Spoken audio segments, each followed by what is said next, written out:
Give back what you stole, Adeline. My mother-in-law Marian shouted, her voice reverberating through the elegant ballroom. That company belongs to my daughter. The dazzling chandelier lights seemed to waver as every pair of eyes in the room turned toward me. My chest tightened with each rapid heartbeat as I stood there paralyzed, the crystal champagne flute trembling between my fingers. My name is Adeline Morrison, and I'm a 34-year-old music therapist who never imagined I'd be running my father's medical device company. Just 60 minutes earlier, I had walked into the Ritz-Carlton ballroom for Marian's annual Cancer Research Charity Gala with genuine hopes of healing our relationship. It had been a full year since my father Joseph's death, and the atmosphere between us had been suffocating. When her formal invitation arrived in my mailbox last week, I honestly believed she might be extending an olive branch. I couldn't have been more mistaken. This wasn't a peace offering, it was a carefully planned attack.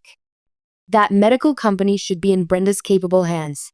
Marian continued, moving toward me like a predator as murmurs spread through the stunned crowd.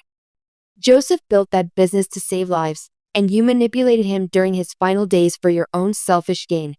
My eyes darted around the room, desperately searching for a single supportive face among Boston's gathered medical and business elite. These were professionals I collaborated with for months, hospital administrators, medical suppliers, healthcare advocates who had appeared to value my contributions. Now they watched with expressions ranging from shock to growing condemnation. That's not how it happened. I protested, but my words came out feeble and uncertain. Dad's wishes were explicit. He wanted his real daughter to inherit everything. Marian interrupted sharply. Not some music therapist who played little tunes while barely making time to see him during his illness. Hot tears threatened to spill over as her cruel words struck deep in my heart. I had conducted music therapy workshops across the country, and yes, I hadn't visited as frequently as I should have. The remorse had been my constant companion, but having it thrown in my face so publicly crushed my spirit. Standing behind Marian was my sister-in-law Brenda, with a self-satisfied smile tugging at her perfectly glossed lips. She had never once expressed interest in the company while Dad was alive, yet now she nodded enthusiastically to every accusation her mother hurled. She has a point, you know. Someone whispered loudly from a nearby table. I always wondered why she suddenly became involved when Joseph's cancer progressed. Another voice chimed in. The expansive room felt increasingly claustrophobic as more voices joined the growing chorus of disapproval. Someone even let out an audible hiss. Within moments, the whispers had transformed into a tidal wave of open animosity. I believe you should make your exit, Marian stated, her tone now eerily composed with the assurance of someone who had achieved her goal. This charity event has no place for someone who steals from cancer patients. As I walked shakily toward the doors, my legs barely supporting me, one powerful thought solidified in my mind. I would not allow this injustice to continue. Not this evening. Not ever again. I barely made it to a quiet corner of the hotel lounge before the dam broke. Sitting in a secluded alcove, I gripped my leather handbag as deep, painful sobs shook my entire body. The humiliation scorched through me like wildfire. These weren't just anonymous faces. They were Boston's medical and business leaders, professionals whose respect I had fought so hard to earn throughout the past year. My father, Joseph Morrison, had built Morrison Medical from scratch over 4 decades. He'd married Marian when I was 15, bringing her and 12-year-old Brenda into our lives after my mother's death. While Dad lived, Marian had masterfully played the supportive wife, but everything transformed dramatically after his pancreatic cancer diagnosis 3 years ago. I can still picture myself sitting beside his hospital bed, his frail hand holding mine with surprising strength. Adeline, he'd said, his voice weak but filled with resolve. You understand medical needs in ways Brenda never will. She's clever with social media, but she has no interest in what Morrison Medical truly stands for. You do. I've watched how you connect music therapy with patient care, how you recognize what makes our devices truly effective. He squeezed my hand with surprising strength. I'm entrusting the company to you, and I need your word that you'll continue our mission of helping patients. I had sacrificed my established career as a music therapist to honor that promise. Initially, when the will was read aloud, Marian and Brenda appeared to accept his decision, but within weeks, the sabotage began, cunningly subtle at first, then increasingly blatant. Tonight was merely the public culmination of a year-long campaign to destroy my credibility. As I dabbed my tear-stained cheeks, my phone vibrated with a message from Franklin Harrison, my father's trusted attorney and the executor of his will. Just heard about the incident at the gala. Are you alright? Please call me immediately. I called right away, my voice trembling as I described the evening's devastating events. This is absolutely outrageous, Franklin declared, his distinctive deep voice filled with righteous anger. Marian is fully aware that your father was completely lucid when he finalized that will. We have video recordings of him explaining his decisions in detail. She's contested the will on 3 separate occasions and lost every single appeal. They're all buying her story, Franklin, I whispered hoarsely. Everyone at that charity event now believes I'm some calculating opportunist. After a thoughtful pause, Franklin asked the question that would alter everything. Do you have your laptop with you? It's in my tote bag, I answered, puzzled by this unexpected question. Perfect. Meet me at my home office in 30 minutes. If Marian wants to make this a public spectacle, then let's give the public the complete, unvarnished truth, every document, every legal filing, every shred of evidence your father meticulously preserved to protect you from precisely this type of situation. For the first time since my humiliating exit from the ballroom, I felt something beyond the crushing shame, a small flame of determination flickering to life within me. I'll be there in 15, I promised, gathering my belongings. The lights were still on in Franklin's beautiful townhouse when I pulled up outside. His warm, book-lined home office stood in stark contrast to the cold corporate atmosphere I'd fled earlier. He welcomed me immediately, and I found him surrounded by neatly arranged stacks of documents and digital files. I've been organizing these materials since your father's passing, he explained, gesturing toward the carefully labeled folders. Joseph anticipated Marian might attempt something like this.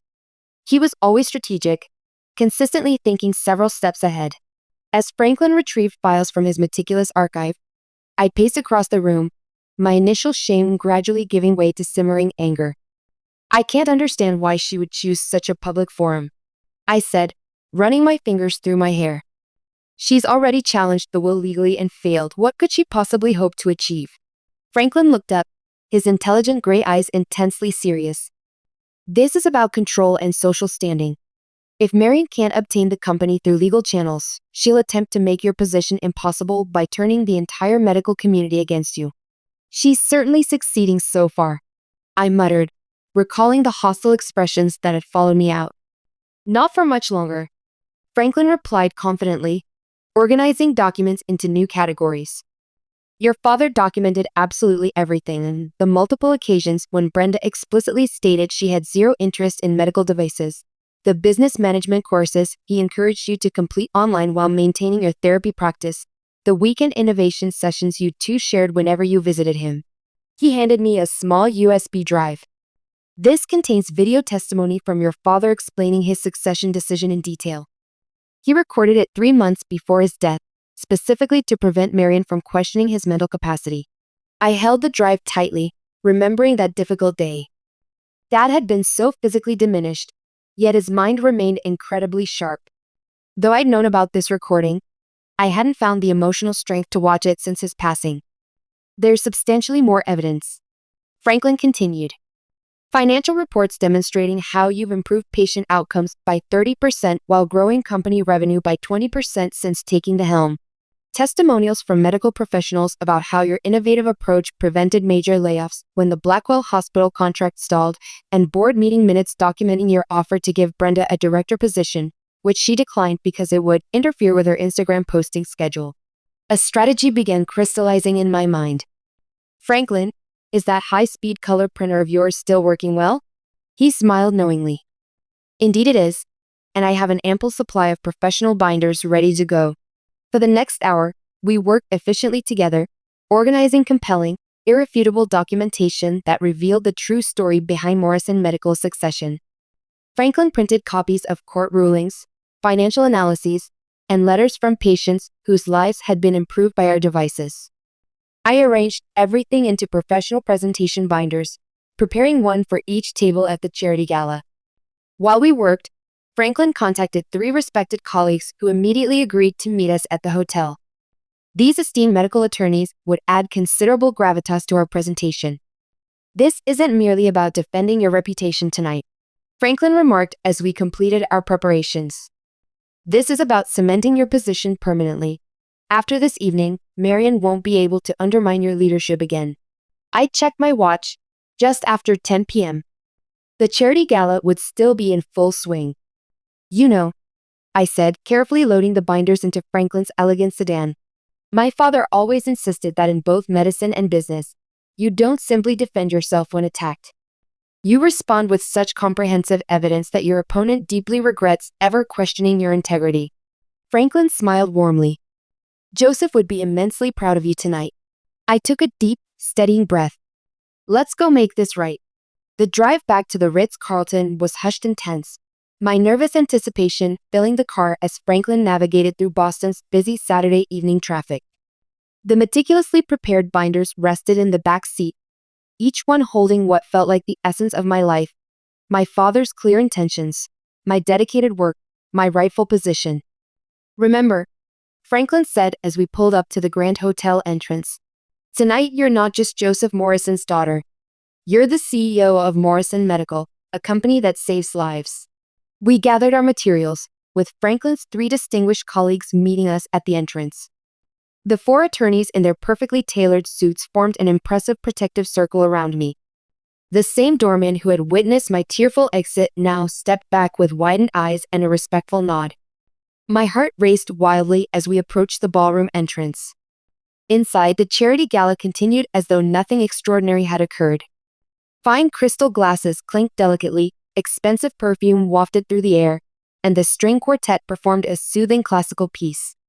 The moment I crossed the threshold, however, a wave of silence washed over the nearest tables. The hush spread rapidly as heads turned and conversations abruptly ceased. Marian stood proudly by the cancer research donation display, champagne flute raised slightly, looking utterly triumphant. When she caught sight of me, her self-satisfied smile instantly disappeared. Brenda, beside her, clutched her mother's arm, whispering frantically. "Ladies and gentlemen," Franklin announced, his commanding voice resonating throughout the elegant space.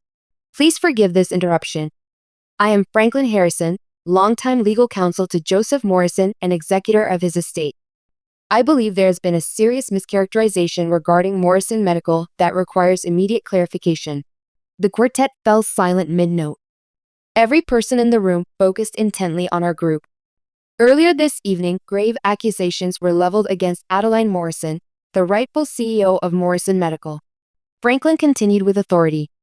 "As officers of the court committed to truth and justice, my colleagues and I are here to present the complete legal and factual record." My knees trembled slightly beneath my dress as we proceeded forward. The attorneys began efficiently distributing the comprehensive binders to each table while I walked directly to the small platform where the medical innovation displays were arranged. One of the event coordinators quickly provided me with a microphone. "Just 2 hours ago, I stood in this very room and was accused of stealing a company that helps cancer patients," I began, my voice remarkably steadier than I anticipated. "I was called a thief who prioritizes profit over patients' lives. I was publicly ridiculed and forced to leave this gathering of my professional peers." I paused, carefully observing the room. Several guests lowered their eyes, unable to meet my gaze. Others appeared bewildered, already beginning to examine the contents of the binders with furrowed brows and whispered comments. My mother-in-law, Marian Morrison, orchestrated that calculated scene. What she conveniently omitted is that she has formally contested my father's will on 3 separate occasions in court. I gestured to Franklin, who projected the official court documents onto the large display screen behind me. "She lost each time because my father's intentions were unambiguous, medically verified, and legally binding." Marian began moving purposefully toward me, but 2 of Franklin's colleagues intercepted her path with professional courtesy but unmistakable firmness. "Before I continue, I believe you should hear directly from my father," I said, my voice gaining confidence with each word. Franklin connected the USB drive to the audio-visual system. The screen flickered momentarily, and then my father appeared, visibly thin from his illness, but with remarkably clear, intelligent eyes, sitting in his home study surrounded by medical journals and family photographs. The room fell into complete, respectful silence as my father's image filled the screen. Despite his physically diminished state, he sat with dignity in his favorite leather chair, his once strong frame now frail, but his gaze still radiating wisdom and determination. Several attendees gasped audibly. Many hadn't witnessed how the disease had transformed him during his final months. "My name is Joseph Morrison," he began, his voice hoarse but resolute. "I'm recording this statement on March 15th of last year, in the presence of my attorney, Franklin Harrison, and Dr. Elizabeth Winters, who has formally certified my mental competence." The camera briefly panned to show both professionals before returning to my father. "I am the founder and CEO of Morrison Medical. After extensive consideration and strategic planning, I have decided to leave controlling interest in my company to my daughter, Adeline Morrison." Dad adjusted his position slightly, a flash of pain crossing his features before he continued with determination. "I want to address the reasoning behind this decision, as I anticipate it may create discord after my passing." His gaze seemed to penetrate directly through the camera, as though he somehow knew Marian would be watching this recording at her charity gala a year later. "Adeline has demonstrated both the medical insight and business acumen necessary to lead Morrison Medical into the future. Despite her established career as a music therapist, she has devoted countless hours to understanding our medical technology, analyzing patient outcomes, and comprehending the complex healthcare landscape. She has completed the business management courses I suggested and has exhibited exceptional talent for integrating therapeutic approaches with medical technology." The video transitioned to footage showing me at the medical device labs with Dad, reviewing patient data, meeting with hospital administrators, and testing prototype equipment, moments I hadn't realized were being documented. My stepdaughter Brenda has been offered numerous opportunities to participate in the company's operations over the years but has consistently declined involvement. When directly questioned about her interest level, she has stated, and I quote, "I have zero interest in spending my life dealing with boring medical gadgets when I could be building my Instagram following." The video then displayed Brenda at our family Thanksgiving dinner, dramatically rolling her eyes while making that exact statement, followed by footage of her rejecting a patient advocacy position during a recorded meeting in Dad's office. "I love both my daughters deeply," Dad continued with genuine emotion. "But a company dedicated to patient care must be led by someone who truly understands its purpose and mission. Adeline embodies that understanding. I am making this decision with full mental clarity and conviction." Dr. Winters appeared on screen, professionally confirming Dad's complete mental competence, with her impressive medical credentials clearly displayed below her name. The video concluded with my father looking directly into the camera with remarkable intensity. "I trust Adeline to protect not only my legacy but also the ongoing care and support of the patients who depend on Morrison Medical's innovations." As the screen faded to black, I surveyed the now silent room. Many guests were deeply engrossed in examining the binders, expressions of astonishment and remorse replacing their earlier condemnation. Since assuming leadership, I spoke clearly into the microphone. "Morrison Medical has improved patient outcomes by 30% while increasing revenue by 20%. We've expanded into 2 new therapeutic areas, created 23 new jobs, and maintained all staff positions despite temporarily losing the Blackwell Hospital contract." I gestured toward Franklin, who displayed comprehensive data visualizations on screen.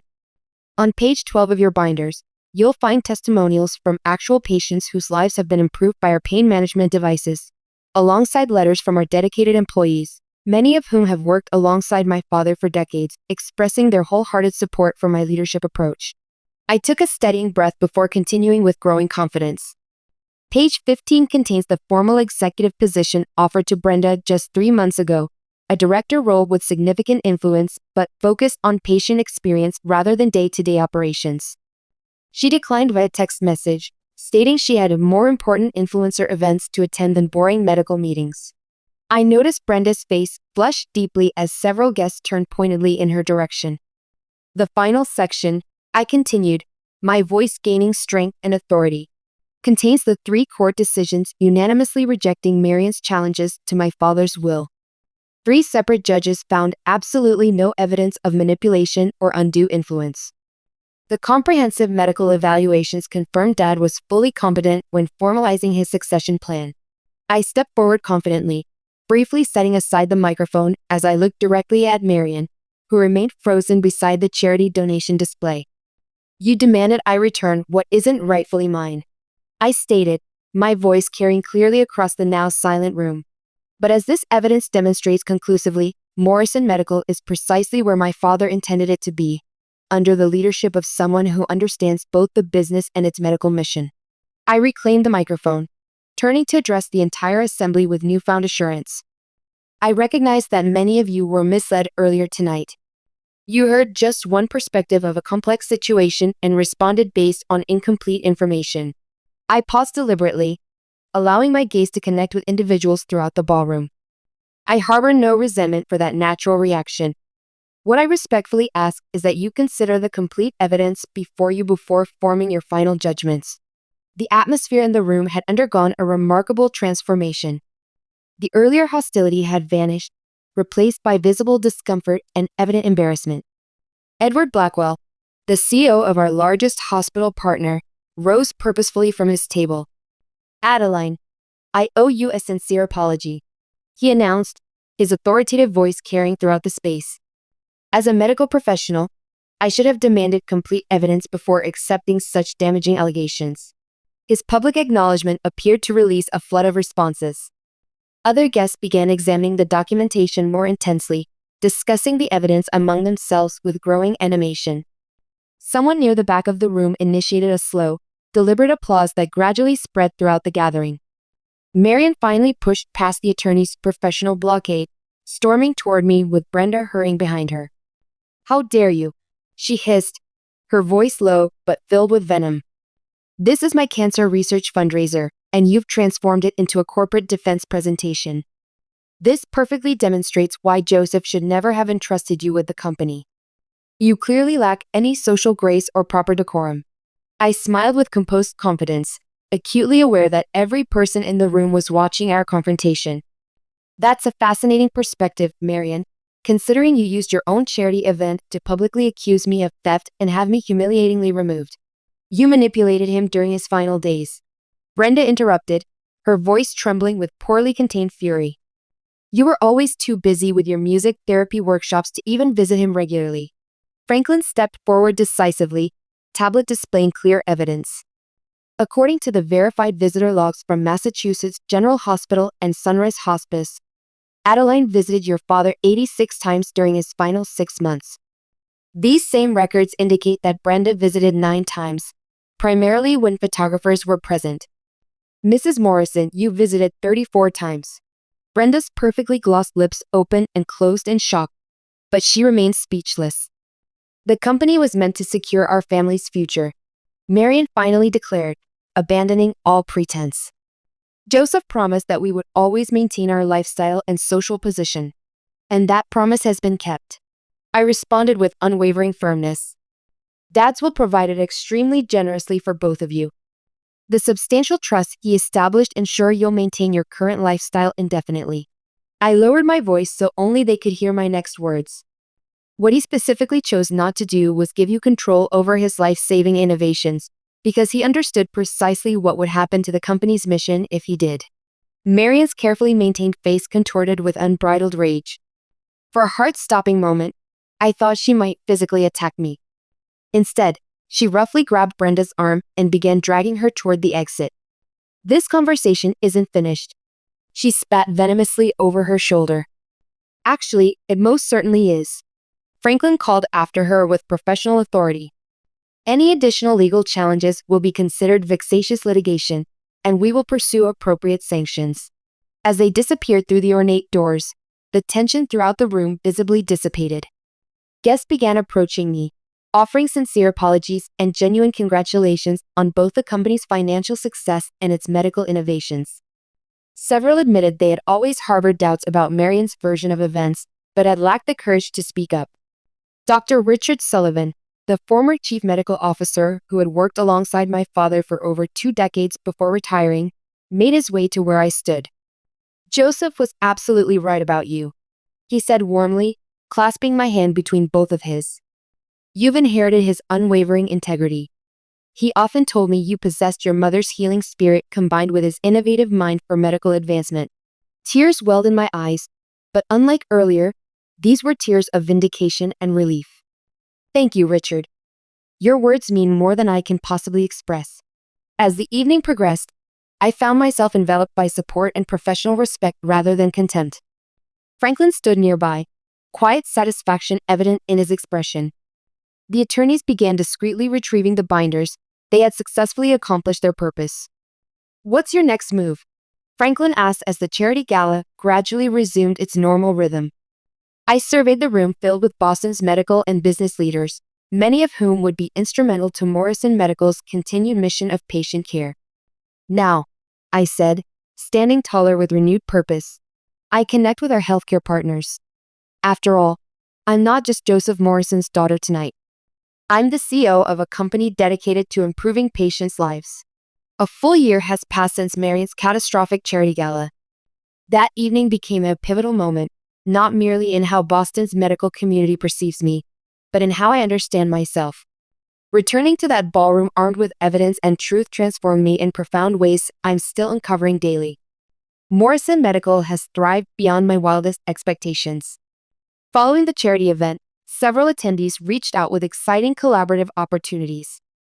Edward Blackwell's hospital group increased their equipment orders by 150%, and 4 major healthcare facilities that had been hesitating signed substantial long-term contracts.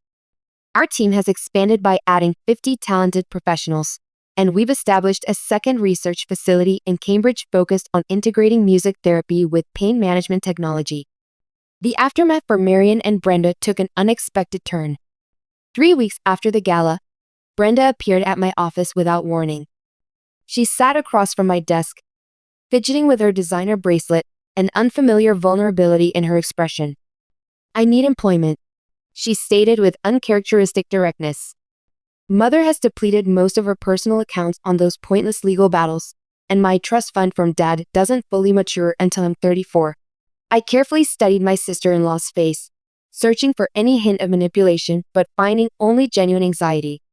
Why approach me, particularly after everything that transpired? Because, she confessed with visible reluctance, you're the only person in our circle who's creating something real. Everyone in Mother's social network is just maintaining appearances. Despite Franklin's strong reservations, I offered Brenda a position in our newly formed patient experience department. To my genuine astonishment, she not only accepted but has demonstrated remarkable talent for connecting with patients through social media platforms. While we haven't become close friends, and perhaps never will, a growing mutual professional respect has developed between us. Marian, conversely, departed Boston within weeks of the gala's aftermath.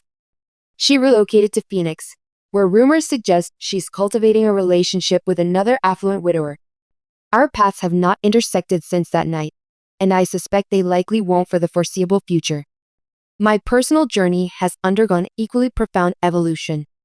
For most of my life, music therapy defined my core identity, the healing power of music guiding me through childhood grief after Mom's passing, through the complicated family dynamics when Dad married Marian, through the demanding schedule of graduate studies and hospital rotations. When Dad's cancer progressed and I stepped back from my therapy practice, I believed it was merely a temporary pause. However, leading Morrison Medical awakened unexpected passions within me. The meaningful challenge of leadership, the profound satisfaction of improving patients' lives, the thrill of solving complex healthcare problems. These elements fulfill me in ways I never imagined possible. I still practice music therapy, typically in the evening after reviewing patient data, but my relationship with music has evolved into something more deeply personal and less clinical. Last month, I initiated a project that would have brought tears to Dad's eyes. I established the Joseph Morrison Foundation, dedicated to bringing innovative pain management technologies to underserved rural hospitals across New England. The foundation also offers musical therapy programs for pediatric cancer patients, beautifully merging both dimensions of my professional life into something truly meaningful. During our inaugural event, I conducted a music therapy session publicly for the first time since assuming leadership of the company, playing my father's beloved Bach compositions on a grand piano we'd placed among our medical device prototypes.